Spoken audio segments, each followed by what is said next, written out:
தமிழ்நாடு அரசின் தொழிற்பயிற்சி ஆசிரியர்களுக்கான தேர்வு மையங்களில் அடிப்படை வசதிகள் செய்து தரவில்லை என்று கலை ஆசிரியர் கூட்டமைப்பினர் புகார் தெரிவித்துள்ளனர்.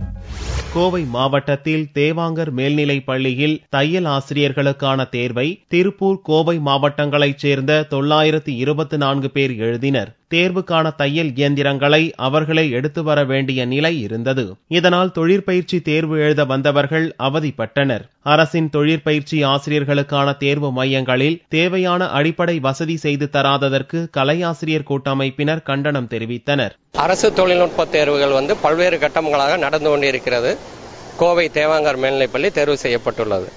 இதில் ஓவியத் தேர்வுகள் நடந்து முடிந்துள்ள நிலையில் இப்பொழுது தையல் தேர்வுகள் நடந்து கொண்டிருக்கிறது. இது தையல் ஆசிரியர் பணியிடத்திற்கான அடிப்படை தேர்வுகளாக அமையப்பட்டுள்ளது. போதுமான பொருட்களை அரசு தேர்வுத்துறை இந்த தேர்வு மையத்திற்கு தயார் செய்து கொடுக்கவில்லை என்பது எங்களுடைய குற்றச்சாட்டு. நீலகிரி, கோவை, திருப்பூர் ஆகிய 3 பேர்களுக்குமே இங்குதான் மையம் ஒதுக்கப்பட்டுள்ளது. ஒதுக்கப்பட்டுள்ள நிலையில் மிகவும் கஷ்டப்படுகிறார்கள். கேள்வித்தாள்களை பார்க்கும்போது கேள்வித்தாள்களும் 2013 டிசம்பர் என்றே அச்சடிக்கப்பட்டுள்ளது. தேர்வு எழுத வருபவர்களே இயந்திரங்களை கொண்டு வர வேண்டும் என்பதால் வெளி மாவட்டத்தில் இருந்து வந்தவர்கள் அதிக வாடகை கொடுத்து வாகனங்களில் எடுத்து வந்தனர். தொழிற்பயிற்சி தேர்வு எழுத வந்தவர்களுக்கு தேவையான வசதிகளை அரசு செய்து தராதது பல்வேறு தரப்பினரிடையே அதிருப்தியை ஏற்படுத்தியது.